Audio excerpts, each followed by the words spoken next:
Hello guys, आज हम बात करेंगे क्लास 10th के मैथमेटिक्स गणित की चैप्टर त्रिकोणमिति ट्राइगोनोमेट्री की बात करेंगे। इसके बारे में हम पूरी तरह से जानेंगे कि ट्राइगोनोमेट्री क्या है, इसमें हम क्या चीज़ फाइंड करते हैं, साइन थीटा कॉस थीटा, ये सब नाम आपने सुना होगा। तो इन सब चीज़ों के बारे में हम पढ़ेंगे, ठीक है। तो शुरू करते हैं। चैप्टर का नाम है ट्राइगोनोमेट्री। ओके, हिंदी में इसको बोलते हैं त्रिकोणमिति। त्रिकोणमिति।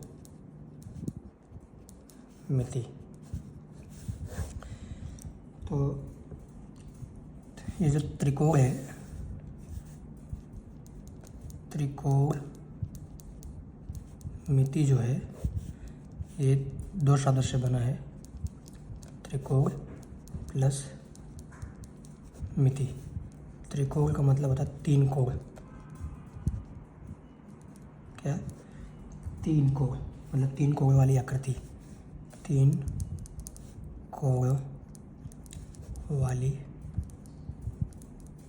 आकृति। मिति का मतलब होता है मेजरमेंट, मापन।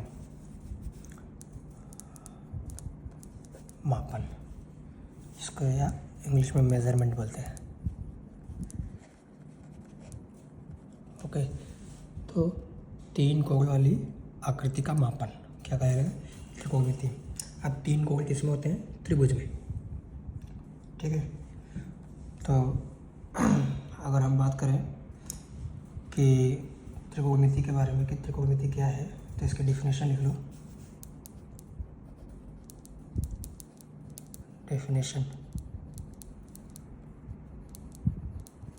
परिभाषा क्या होगी इसकी? तो त्रिकोणमिति की परिभाषा, trigonometry is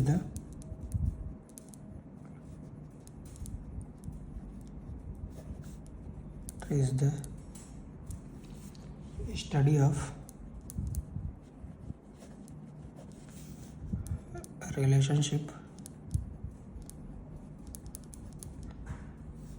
relationships between sides and angles of a triangle,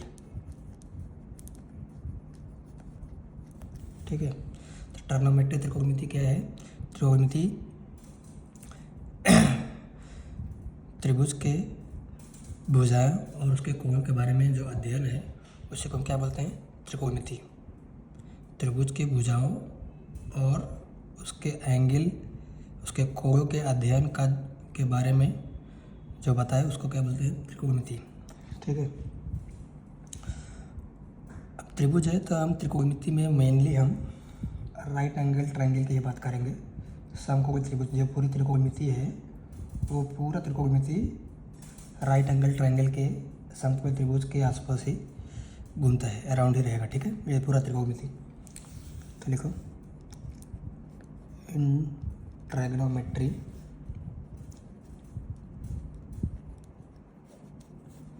we will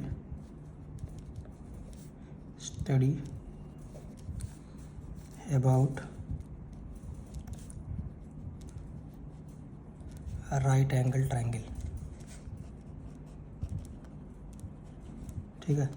त्रिकोणमिति में हम समकोण त्रिभुज के बारे में बात करेंगे। त्रिकोणमिति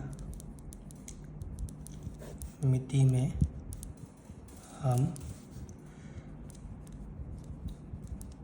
समकोण त्रिभुज के बारे में बात करेंगे, अध्ययन करेंगे, ठीक है। तो पहले तो बात करते हैं कि ट्रायंगल क्या होता है, त्रिभुज, ठीक है। पहले तो ये पता होना चाहिए कि त्रिभुज है क्या। तो त्रिभुज क्या होता है? ऐसा शेप, ऐसी आकृति जिसकी तीन भुजाओं हो और तीन भुजाओं से घेरी बंद आकृति हो। तीन भुजाओं से घेरी बंद आकृति को क्या बोलेंगे? त्रिभुज बोलेंगे। The shape which is having 3 sides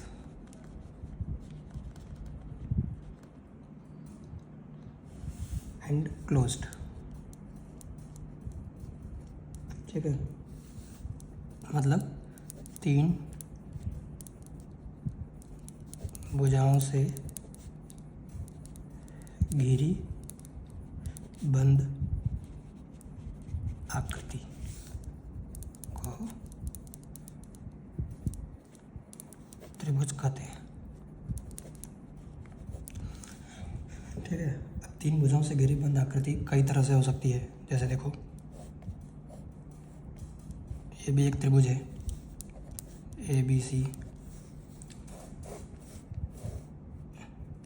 ये भी एक त्रिभुज है। इसी तरह से अलग अलग बहुत सारे त्रिभुज हैं, समबाहु, समबाहु, हाँ, समकोण त्रिभुज, हाँ, इस तरह से बहुत सारे त्रिभुज हैं। ठीक है, लेकिन हमको किसके बारे में पढ़ना है? समकोण त्रिभुज के बारे में। किसके बारे में? समकोण त्रिभुज। ठीक है, राइट एंगल ट्रायंगल के बारे में पढ़ना है। अब बात करते हैं राइट एंगल ट्रायंगल की। राइट एंगल ट्रायंगल समकोण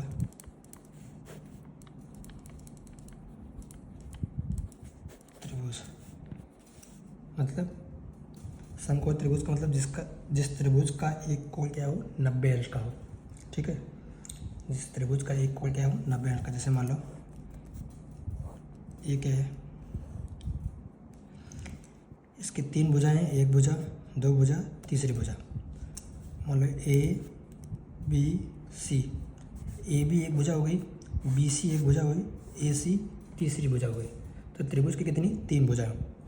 3 भुजा है और तीनों भुजाओं से ये आकृति क्या हो गई? बंद हुई, घिर गई है, घिरी हुई है और बंद हुई है, तो इसको त्रिभुज बोलेंगे।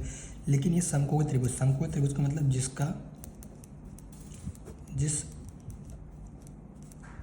त्रिभुज का एक कोण 90 अंश का हो, 90 डिग्री का हो,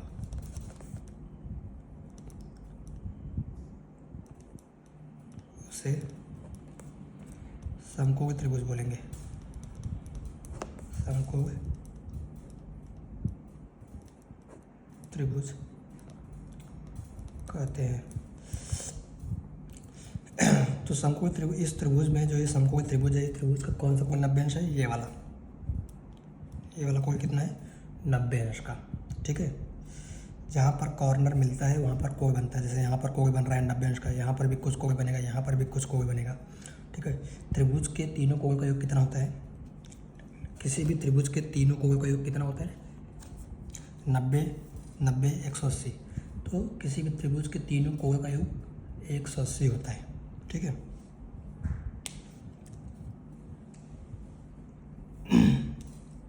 लिख लो नोट में, किसी भी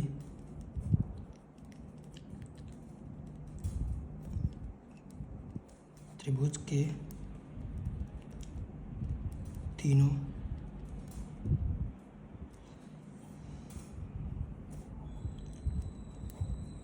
कोणों का योग 180 होता है। ठीक है, अब ये 90 हो गया है। अब 90 तो ये अकेला हो गया है। ठीक है, बाकी कोण सी और कोण ए को मिला करके 90 होगा। तो 90 एक कोण ए प्लस कोण सी 90 और ये 90 मिला के 180। तो किसी भी त्रिभुज के तीनों कोण का योग 180 होता है। अब यहाँ पर ये 90 अंश कैसे बन रहा है? जब दो भुजाएं आपस में क्या हों? परपेंडिकुलर हों, एक दूसरे के लंबवत हों, तो वहाँ पर कौन सा कोण बनता है? 90 अंश का कोण बनता है। ठीक है, जैसे ये एक लाइन है और इस लाइन पे क्या है? ये परपेंडिकुलर है, लंबवत है। ठीक है, ये वाली लाइन जो है इस पे क्या है? लंबवत है। तो यहाँ पर जो कोण बनता है वो क्या बनेगा? 90 अंश का। सेम इसी तरह से अगर इस लाइन को हम आगे बढ़ा दें, देखो इस लाइन पर ये क्या है? लंबवत है, परपेंडिकुलर है, तो यहाँ पर क्या बनेगा 90 अंश का। तो जब दो लाइनें एक दूसरे के परपेंडिकुलर हो तो वहाँ पर कौन सा कोण बनता है, कितने अंश का, 90 अंश का कोण। तो समकोणीय त्रिभुज किसको बोलते हैं, जिसमें एक कोण क्या हो, जिस त्रिभुज का एक कोण क्या हो 90 अंश। अब त्रिभुज के तीनों कोण का योग कितना होता है 180, मतलब क्या कहेंगे, कोण ए प्लस कोण बी प्लस कोण सी इक्वल टू 180 होता है। मतलब त्रिभुज के तीनों कोणों का योग कितना होता है 180 डिग्री। ठीक है,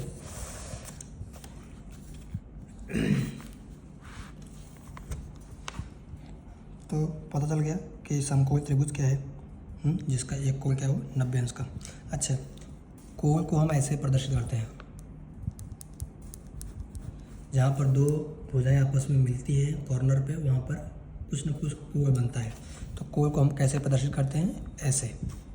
ठीक है, इस वाले चिन्ह से कोण प्रदर्शित करते हैं। जैसे मान लो अगर हमने एक ट्रायंगल बनाया, समकोणीय त्रिभुज बनाया, ठीक है, ए बी सी। ठीक है, अब एक भुजा ए बी है, बी सी है, ए सी है, तो यहाँ पर जो कोण बनेगा इसको क्या बोलेंगे, कोण ए। यहाँ पर जो कोण बनेगा इसको क्या बोलेंगे, कोण बी, जो कि कोण बी का मान कितना है 90 अंश। क्यों, क्योंकि ये एक दूसरे के लंबवत है। ठीक है, और ये समकोणीय त्रिभुज है। तो यहाँ पर कौन सा कोण बनेगा, ये बनेगा कोण सी।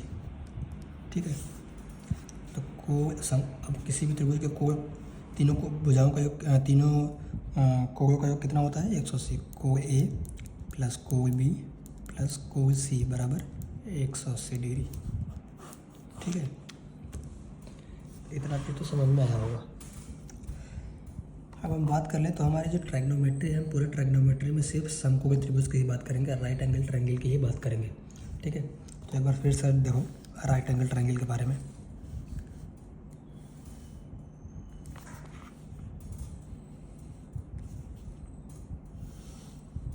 ठीक है, ये मान लो एक समकोणीय त्रिभुज है ए बी सी। ठीक है, ए बी क्या है, एक भुजा है, बी सी क्या है, एक और भुजा है, ए सी क्या है, एक तीसरी भुजा है। ये समकोणीय त्रिभुज है। समकोणीय त्रिभुज में ये कोण कितना है 90 अंश का। ठीक है, अब कोण ए कोण सी ये दोनों मिला करके 90 होगा। अगर हम मान लें कि ये जो कोण ए है, ये कोण ए है और ये कोण सी है। अगर मान लें कोण सी जो है वो थीटा है, क्या है, कोण सी जो है वो क्या है, थीटा है। तो एक चीज़ हमेशा याद रखेंगे कि 90 डिग्री के सामने की जो भुजा होगी, 90 डिग्री के सामने वाली भुजा, 90 डिग्री के सामने वाली जो साइड है, 90 डिग्री के सामने वाली जो साइड है, 90 डिग्री यहाँ पर बैठोगे तो सामने कौन दिखाई देगा, ये वाली ए सी है। ठीक है, 90 डिग्री के सामने वाली जो भुजा है उसको क्या बोलेंगे, कर्व, इंग्लिश में बोलते हैं हाइपोटेनियस। ठीक है, क्या बोलेंगे, कर्व। ये समकोण त्रिभुज की सबसे बड़ी भुजा, समकोण त्रिभुज की सबसे बड़ी भुजा होती है। ठीक है, सबसे बड़ी भुजा। ठीक है, तो समकोण त्रिभुज की सबसे बड़ी वाली भुजा को क्या बोलते हैं, कर्व। सबसे बड़ी भुजा मतलब इसकी लंबाई सबसे ज़्यादा होगी, दिख रहा है, ये सबसे लंबा है। मतलब क्या है, ए सी इस त्रिभुज के केस में। ठीक है, इस त्रिभुज के केस में मतलब 90 अंश के सामने की भुजा हमेशा क्या होगी, कर्व। 90 अंश के सामने वाली भुजा हमेशा, ठीक है, समकोण त्रिभुज की बात कर रहे हैं, 90 अंश के सामने की भुजा हमेशा क्या होगी, कर्व। मतलब इंग्लिश में क्या बोलेंगे, हाइपोटेनियस। इस त्रिभुज के केस में 90 अंश के सामने की भुजा कौन सी है, ए सी। ठीक है, और थीटा के सामने वाली भुजा, थीटा के जो सामने वाली भुजा है उसको क्या बोलेंगे, ए बी, उसको क्या बोलेंगे, लंब। थीटा के सामने वाली जो भुजा है उसको क्या बोलते हैं, लंब। मतलब इंग्लिश में क्या बोलेंगे, परपेंडिकुलर। क्या बोलेंगे, परपेंडिकुलर। थीटा के सामने यहाँ पर बैठोगे तो कौन सामने दिखाएगा, ए बी। ठीक है, इस त्रिभुज के केस में ए बी है। ठीक है, थीटा के सामने की भुजा ए बी। ठीक है। तो थीटा के सामने एक भुजा ए बी, जो बच गया उसको क्या बोलेंगे, आधार। जो तीसरी भुजा बची उसको क्या बोलेंगे, आधार, मतलब बेस। ठीक है। थीटा के सामने वाली भुजा लंब कहलाएगी। थीटा के सामने वाली भुजा 90 डिग्री के सामने वाली भुजा हमेशा आपका होगी, जो सबसे बड़ी होगी। ठीक है। और थीटा के सामने वाली भुजा लंब होगी। अब हो सकता है कि इन दोनों की लंबाई बराबर हो जाए किसी केस में, या किसी केस में कम बेसी रहता है। ठीक है। तो अगर ये थीटा है तो थीटा के सामने वाली भुजा हमेशा लंब है, क्योंकि ये लाइन पे ये क्या है, लंब है। अगर थीटा हमारा को ए पर होता, यहाँ पर थीटा होता, तो थीटा के सामने वाली भुजा तब ये लंब होती, क्योंकि यहाँ पर बैठोगे तो ये क्या होगी, इस लाइन पर ये वाली क्या होगी, लंब होगी। ठीक है। इस लाइन पर ये वाली क्या होगी, लंब होगी। तो थीटा बदल सकता है। ठीक है। तो हमेशा याद रखना कि थीटा के सामने वाली जो भुजा होगी उसको क्या बोलेंगे, लंब बोलते हैं, परपेंडिकुलर बोलते हैं। और 90 डिग्री के सामने वाली भुजा क्या बोलते हैं, क्रॉस बोलते हैं। ये दो चीज़ें रखेंगे। और जो बच जाएगी तीसरी वाली भुजा उसको क्या बोलेंगे, आधार, बेस बोलते हैं। ठीक है। तो ये राइट एंगल ट्रायंगल की बात है।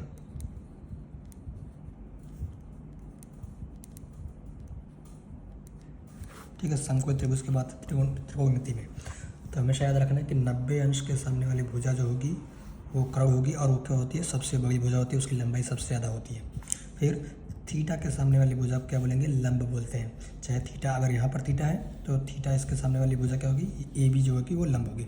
अगर थीटा हमारा यहाँ पर होता तो इसके सामने वाली भुजा बी सी जो है वो इस पर लंब होती। ठीक है। और जो बच जाएगा तीसरा वो आधार। उम्मीद है इतना तो समझ में आया होगा। बहुत बेसिक से चल रहे हैं एकदम, सबको समझ में आए, एक एक कॉन्सेप्ट पूरा क्लियर करेंगे। ठीक है।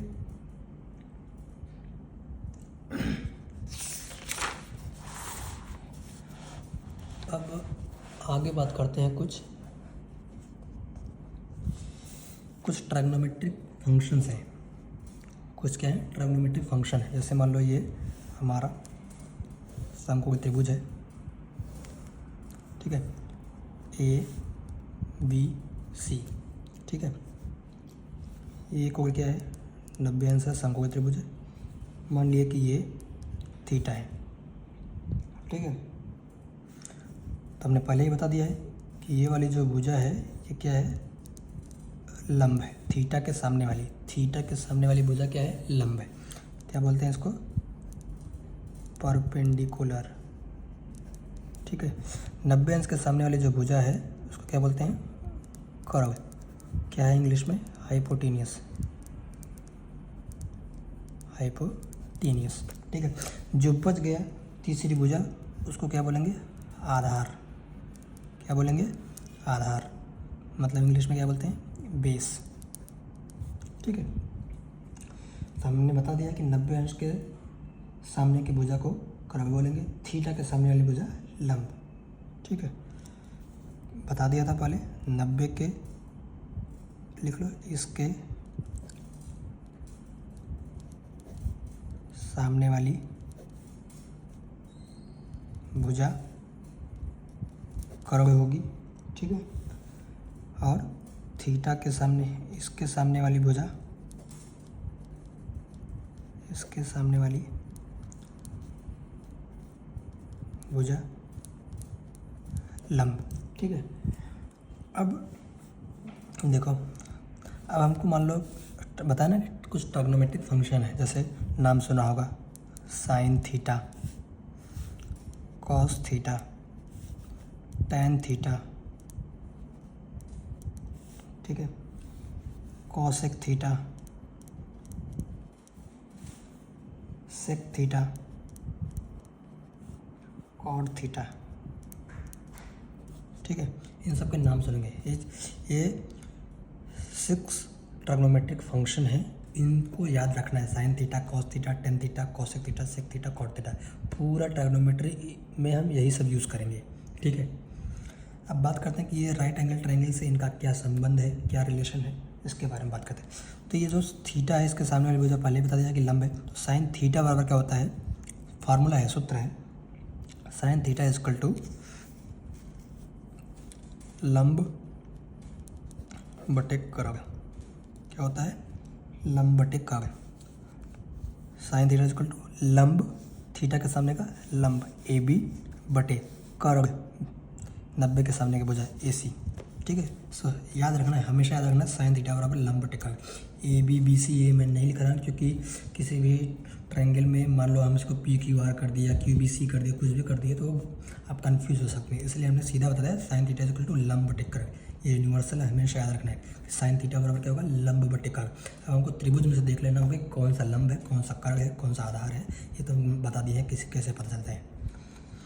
कॉस थीटा बराबर क्या होता है, आधार बटे कर्ग। ठीक है, टेन थीटा बराबर क्या होता है, लंब बटे आधार। ठीक है, कोसेक थीटा बराबर क्या होता है, कर्ग बटा लंब। सेक थीटा बराबर क्या होता है, कर्ग बटे आधार, कर्ग बटे आधार। कॉट थीटा बराबर क्या होता है, आधार बटे लंब। ठीक है, ये याद रखना है, रिमेंबर करना है ऑलवेज। ठीक है, साइन थीटा बराबर लंब बटे कर्ग, कॉस थीटा बराबर आधार बटे कर्ग, टेन थीटा बराबर लंब बटे आधार, कॉसेक थीटा बराबर कर्ग बटे लंब, सेक थीटा बराबर कर्ग बटे आधार, कॉट थीटा बराबर आधार बटे लंब। ठीक है, 1 2 3 4 5 6, ये 6 फार्मूले याद रखने हैं, बेसिक है। ठीक है, अगर ये याद करने में थोड़ी सी परेशानी हो रही है कि कौन सा क्या होगा, कौन सा क्या होगा, तो हम एक ट्रिक बता देते हैं जो बहुत ही फेमस ट्रिक है, सबको मालूम रहता है। लाल LAL लाल बटे कक्का, के लाल बटे कक्का, लाल बटे कक्का।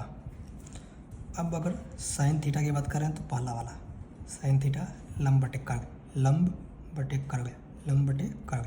कॉस थीटा की बात करें तो दूसरा वाला आधार बटे कर्ग, क्या बोलेंगे, आधार बटे कर्ग। टेन थीटा की बात करें तो लंब बटे आधार। ठीक है, कॉसेक थीटा की बात करें तो इसका उल्टा कर्ग बटे लंब, कर्ग बटे लंब। कॉसेक थीटा की बात करें तो कर्ग बटे लंब, सेक थीटा की बात करें तो सेक थीटा की बात करें तो कर्ग बटे आधार, कॉट थीटा की बात करें तो आधार बटे लंब। ठीक है,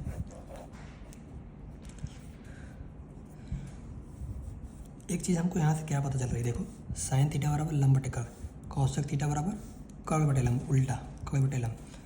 तो याद रखना है साइन एंड कॉसेक उल्टे हैं, एक दूसरे के अपोजिट हैं, एक दूसरे के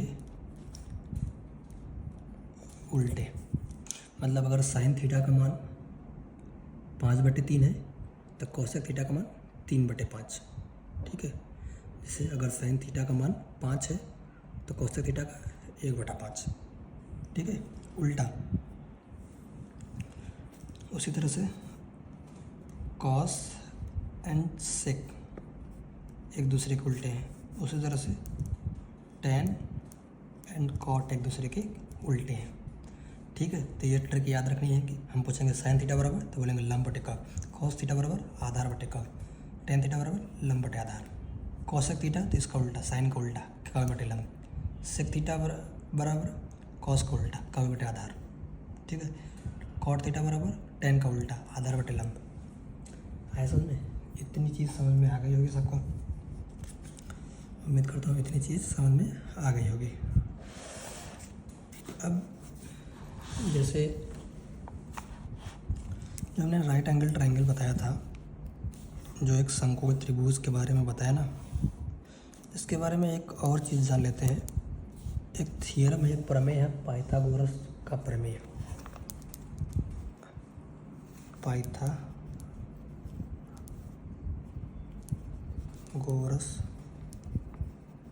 थियरम, पाइथागोरस प्रमेय थियरम है एक, जो राइट एंगल ट्रायंगल में एप्लीकेबल है, जो सिर्फ राइट एंगल ट्रायंगल में समकोण त्रिभुज में वैलिड होएगा। क्या कहता है, समकोण त्रिभुज में पाइथागोरस थ्योरम क्या कहता है, ये पता है, 90 डिग्री है, इसके सामने की भुजा क्या है, कर्व है, ये थीटा है, इसके सामने की भुजा क्या है, ये लंब है, ठीक है, ये क्या हो गया, आधार, ठीक है। तो पाइथागोरस थ्योरम क्या बोलता है कि समकोण त्रिभुज में जो पाइथागोरस थ्योरम वो क्या बोलता है, कर्व का स्क्वायर बराबर लंब का स्क्वायर प्लस आधार का स्क्वायर,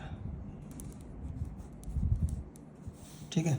मतलब पाइथागोरस थ्योरम क्या है, पाइथागोरस थ्योरम बोलेगा कि ये जो कर्व है इसकी जो लंबाई का स्क्वायर करेंगे, ठीक है, लंबाई का स्क्वायर करेंगे तो इसकी जो वैल्यू है आएगी वो लंब के स्क्वायर के प्लस आधार के स्क्वायर के बराबर आएगी।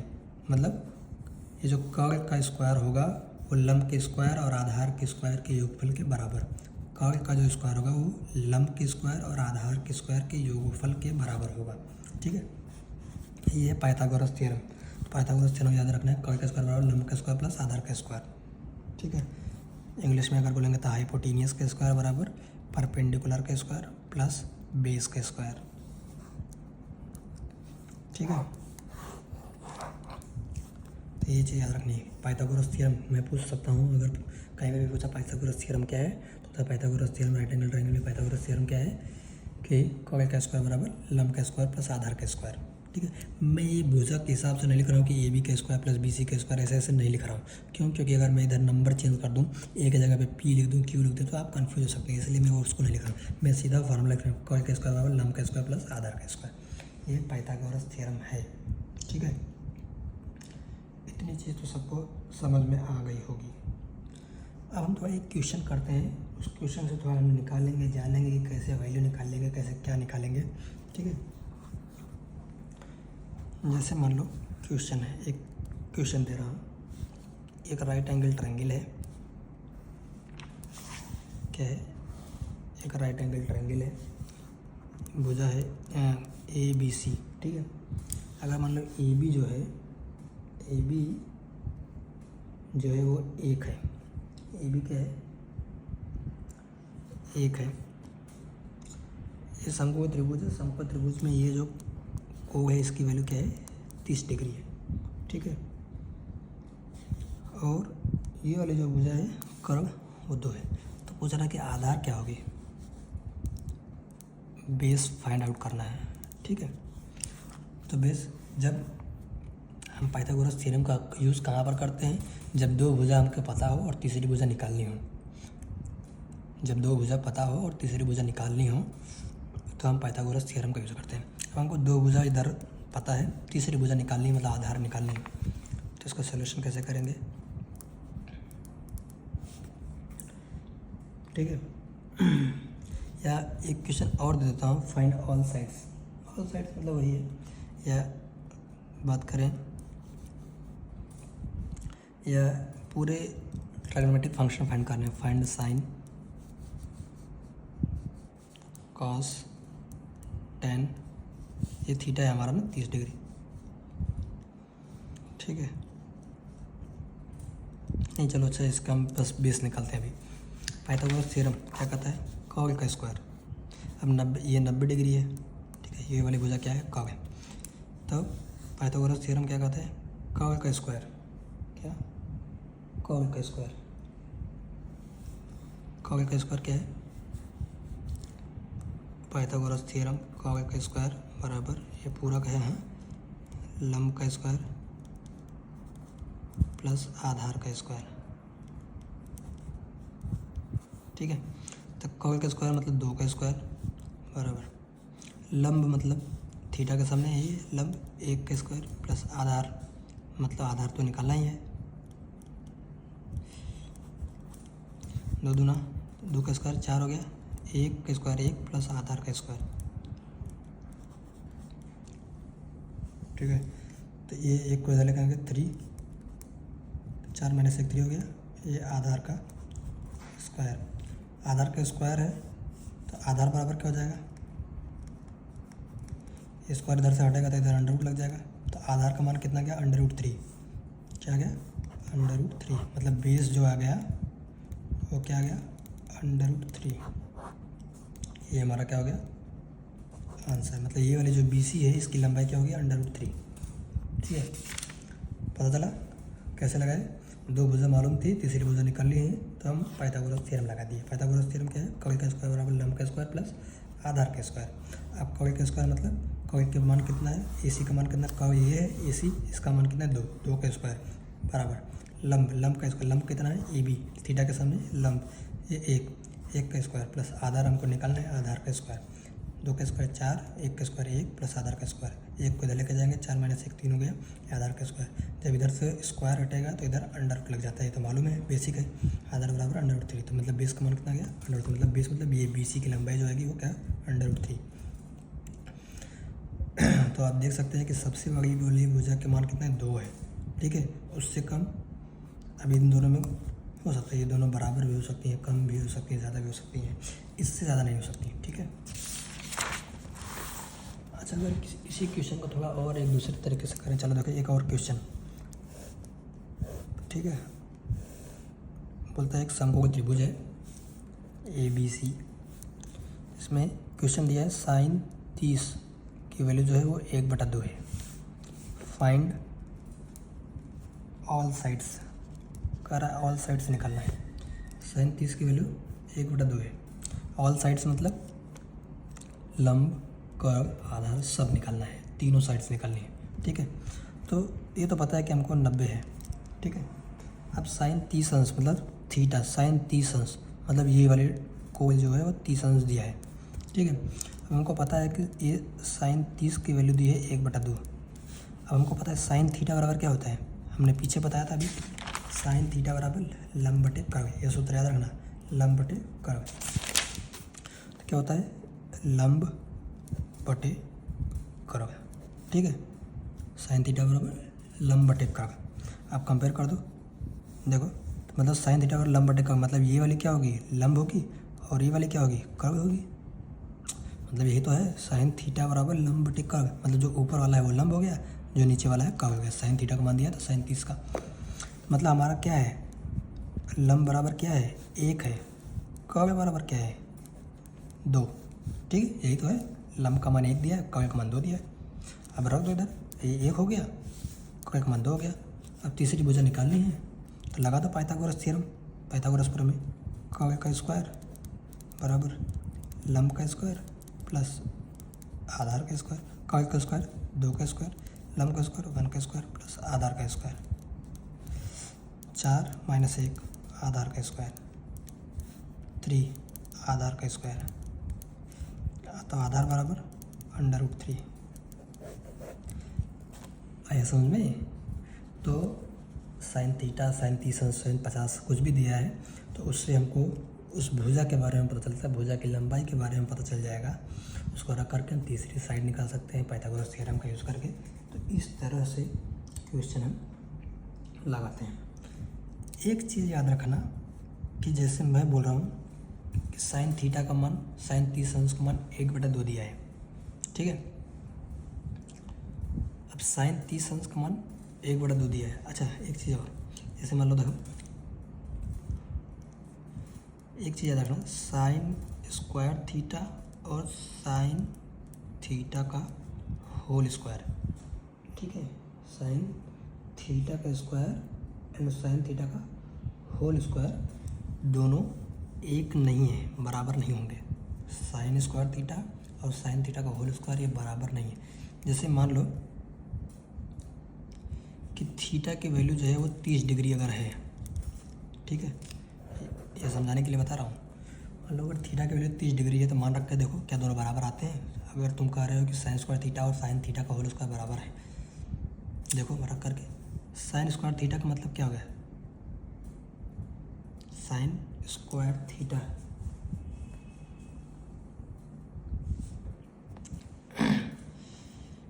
जैसे देखो अभी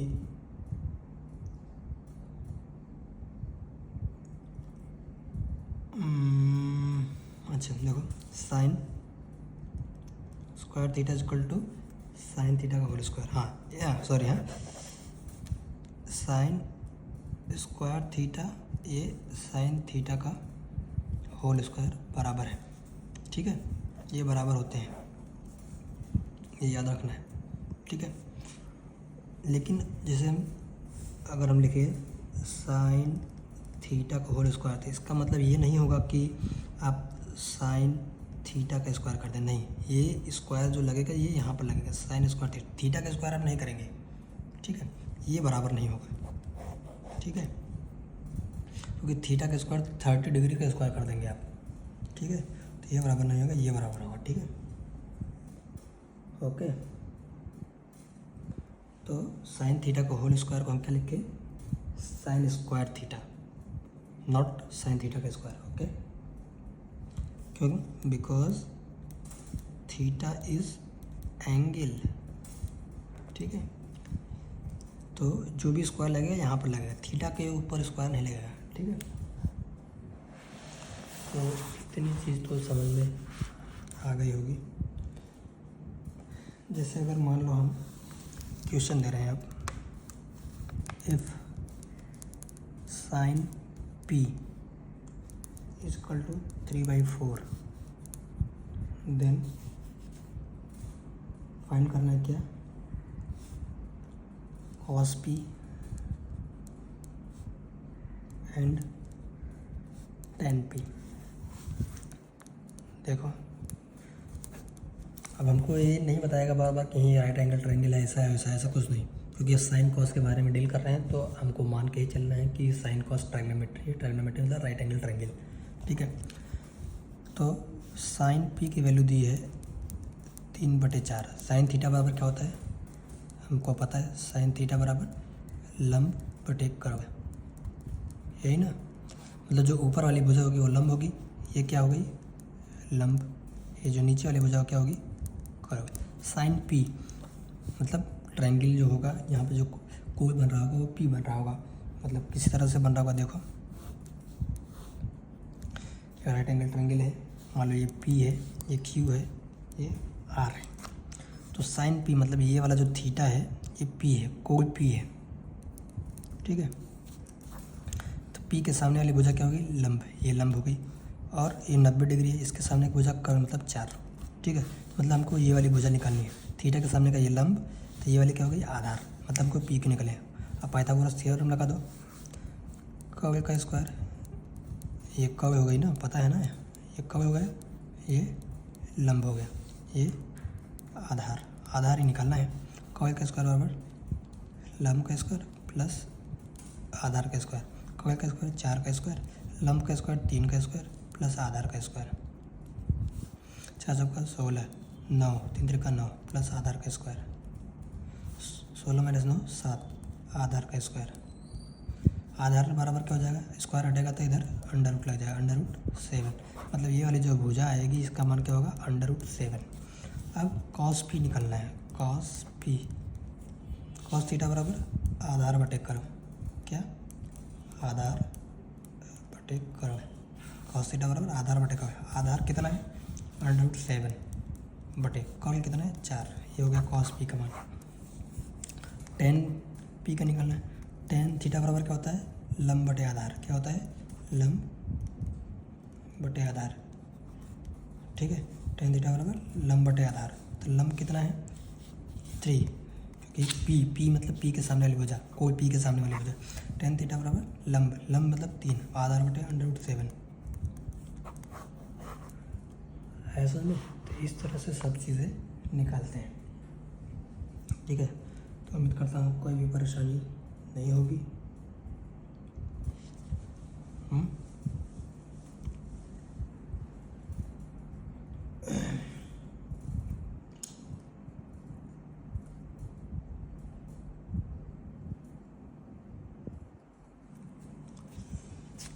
अब अगर आगे बात करें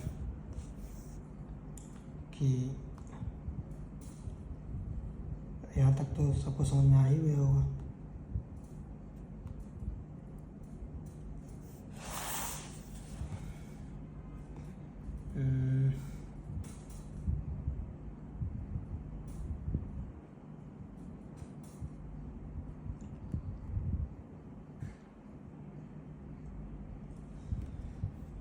चलो एक और क्वेश्चन कर लेते हैं।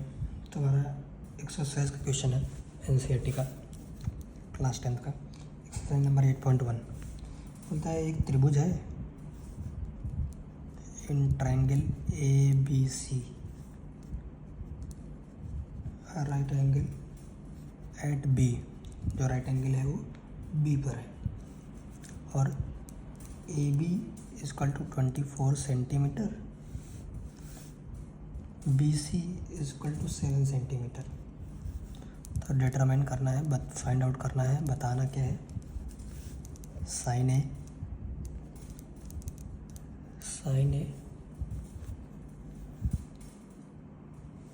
और कॉस ए। साइन ए निकालो, फिर उसके बाद कॉस ए निकालो। दूसरा क्वेश्चन है साइन सी निकालो, कॉस सी निकालो। समझ में, साइन सी निकालना है और कॉस सी निकालना है, याद रखना। सॉल्यूशन, एक ट्रायंगल है ABC, राइट एंगल ट्रायंगल है, ठीक है। AB ABC, तो राइट एंगल ट्रायंगल है, जो राइट एंगल है वो B पर है, ठीक है। तो AB जो है वो 24 सेंटीमीटर है, लो ये 24 सेंटीमीटर। BC जो है वो 7 सेंटीमीटर है, ठीक है। तो पहले तो हम थर्ड वाले पता कर लेंगे, ठीक है। तो कर्व का स्क्वायर बराबर लंब का स्क्वायर प्लस आधार का स्क्वायर। अब किसको लंब माने, किसको आधार माने, किसको लंब माने, किसको, हमको साइन ए की वैल्यू निकालें तो हम इसको मान लेते हैं लंब, ठीक है। तो हम इसको थीटा मान लेते, थीटा के सामने हो जाए ये लंब 7 सेंटीमीटर, ओके। कर्व का स्क्वायर, कर्व निकालना है, लंब का स्क्वायर 7 का स्क्वायर प्लस आधार का स्क्वायर 24 का स्क्वायर। तो 7 जा 49 और 24 का जो स्क्वायर होगा 576, ठीक है। 24 को 24 कितना होगा 576, 576 प्लस 49 कितना हो जाएगा 625, क्या 625। अब 625 का तो कर्व बराबर क्या हो जाएगा √625। इसकी वैल्यू कितनी आ जाएगी 625 की वैल्यू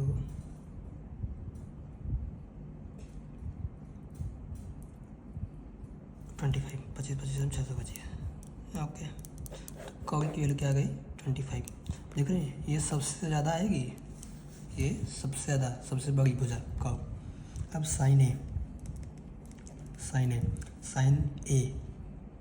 यहाँ पर बैठेंगे, ये वाला है साइन ए, ठीक है। मान लो ये ए है, ठीक है, को ए। साइन ए बराबर लंब, साइन थीटा बराबर लंब बटे कर्व। तो लंब कितना है, साइन ए बराबर लंब 7 बटे कर्व कितना है 25। तो साइन ए बराबर 7/25। कॉस ए बराबर आधार बटे कर्व। आधार कितना है, ए के सामने की वजह लंब, तो ये आधार 24 बटे कर्व 25, ठीक है।